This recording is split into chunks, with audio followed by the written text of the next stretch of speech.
Thor Ragnarok is an epic and hilarious installment in the Marvel Cinematic Universe that's being described by critics as the best Marvel movie yet. In this video, we'll look at some of the best theories fans have come up with in relation to the movie. Be warned, this video discusses things that happen in the film, so if you don't want to know any spoilers, you know what to do.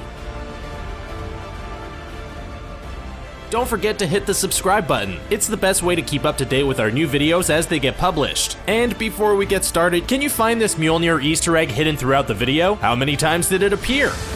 If I can't hit you with the hammer, then I'll hit the hammer with you! That's Thanos in the mid-credits scene. This one may seem obvious, but given that it was never confirmed, it is indeed just a theory. In the mid-credits scene of Thor Ragnarok, the ship carrying Thor, Hulk, Loki, Valkyrie, and what remained of the Asgardian civilization was dwarfed by a huge spaceship approaching it. Now, the ship the heroes were in wasn't small, so this other ship must have been absolutely huge. Its pilot and crew weren't revealed, but there's a very strong theory that says it belongs to Thanos. Kevin Feige has suggested the ship's name is Sanctuary, which is indeed the name of the ship belonging to the Mad Titan in the comic books. That could mean Thor and his pals are in deep trouble. For those of you who have seen the leaked Avengers Infinity War footage, you'll remember Thor falling through space and landing on the windscreen of the Guardians of the Galaxy ship. This mid-credit scene could very easily be the precursor to that. Thanos may take over Thor's ship and punch him so hard that he lands millions of miles away. If indeed this theory is true, it certainly makes you concerned for the safety of everyone else who was on board with Thor.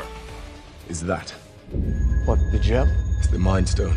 It's one of the 6 Infinity Stones, the greatest power in the universe, unparalleled in its destructive capabilities.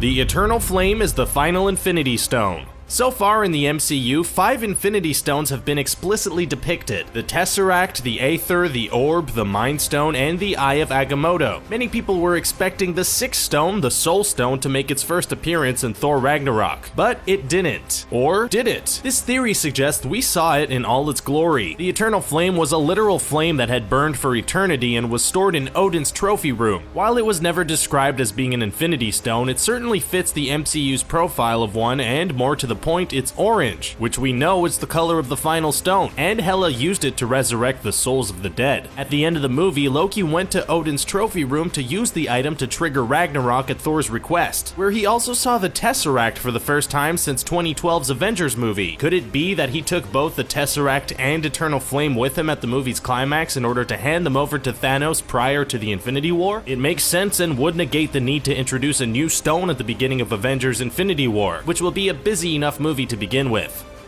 What if you were sipping margaritas on a sun-drenched beach, turning brown instead of green? Not looking over your shoulder for Veronica.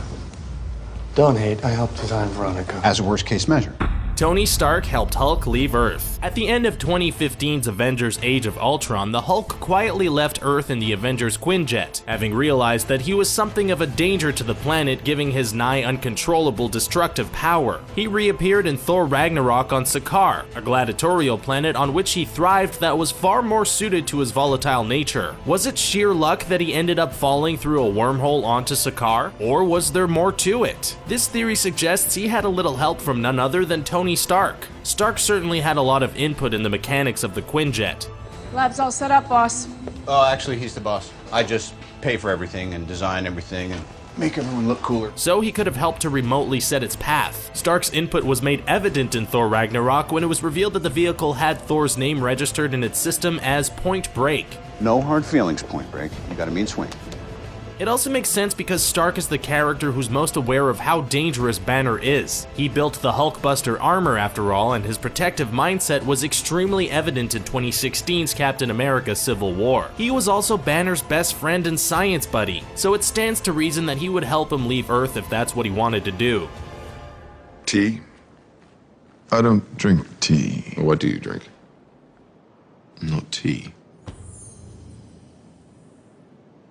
Doctor Strange will fix Mjolnir. Doctor Strange's appearance in Thor Ragnarok was really nothing more than a cameo. He helped Thor to locate Odin in Norway and temporarily banished Loki to who knows where while doing so. But he messed with the reality around Thor almost playfully, to the extent that it was very obvious to audiences that he has massively grown in power since starring in his own movie in 2016. Thor's hammer Mjolnir was destroyed by Hela in Norway not long after the God of Thunder had encountered Earth's Sorcerer Supreme, and given Strange's huge huge power increase, some fans have theorized that the powerful magic user will be the man to repair it in the Marvel Cinematic Universe. The powerful Asgardian weapon, which was forged in the heart of a dying star, was smashed into 1,000 pieces by Cate Blanchett's character. But if the heroes can recover just a fragment of it, there's every chance it could be remade with magic. And it would be a great way to further emphasize just how powerful Benedict Cumberbatch's character has become. Thor Ragnarok showed that Thor is extremely powerful even without Mjolnir, but it would be great to see him wielding it again at some point in the future.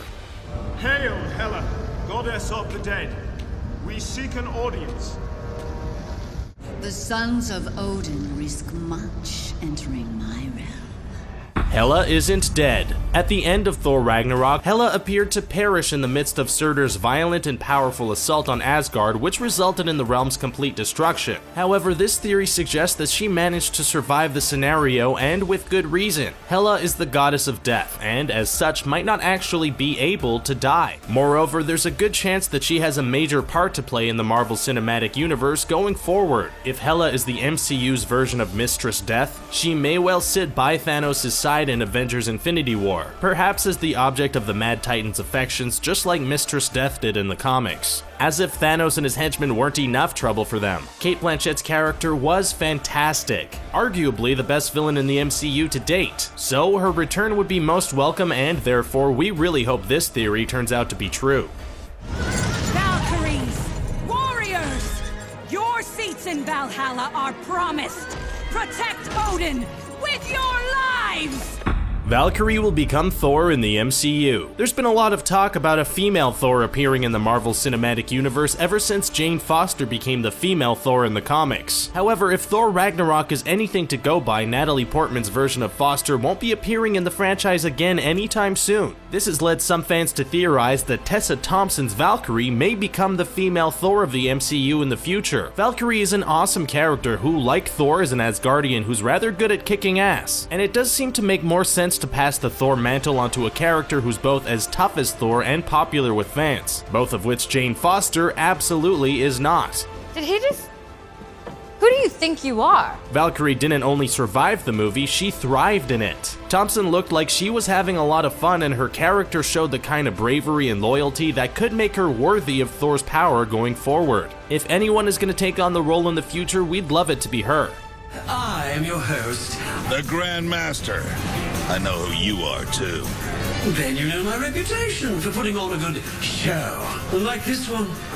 The Grandmaster is a Celestial. Jeff Goldblum's Grandmaster was one of the many highlights of Thor Ragnarok, but very little is actually known about the character. Goldblum basically played himself as he does so often, and it worked brilliantly. The Grandmaster was funny, charming, and in a strange way intimidating all at the same time. In the comics, the Grandmaster is an Elder of the Universe, as is the Collector, who was played by Benicio del Toro in Guardians of the Galaxy, but this theory suggests he's a Celestial in the MCU. There's already a Celestial character in the MCU who isn't one in the comics, so you can't rule out the theory out on that basis. Kurt Russell's ego was revealed to be a Celestial, despite not being one in the source material.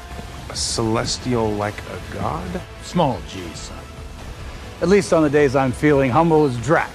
This theory was fueled by a Funko toy of Grandmaster, which was labeled as being a Celestial. Although it wasn't labeled as such on an official source, it still makes sense given the MCU's tendency to make changes from the comics. In fact, we're getting the impression that the definition of a Celestial in the MCU is just any ancient being who possesses amazing cosmic powers. And who proved wrong all who scoffed at the idea that a young maiden could be one of the fiercest warriors this realm has ever known? I did. True, but I supported you, Sif. Sif has been banished from Asgard. To date, Sif and the Warriors 3 have been important allies to Thor and Asgard as a whole in the Marvel Cinematic Universe. However, while Fandral, Hokan, and Volstagg were all present, and sadly all met their violent ends in Thor Ragnarok, Jamie Alexander's Lady Sif was nowhere to be seen in the movie. Could she have died off screen at the hands of Hela during the movie itself? Or was she simply not around? Loki was revealed to have been sitting on Asgard's throne since the events of Thor: The Dark World, and given that he and Sif never really saw eye to eye, Sif was probably banished from Asgard by the god of mischief. Alexander was busy filming her show Blind Spot, which is why she wasn't available to appear. But she wants to play Sif again, and this theory certainly means she could appear in the MCU again in the future. And it's probably fair to say that everyone would be more than okay with that, as she was a very popular character. This drink, I like it. I know, it's great, right? Another!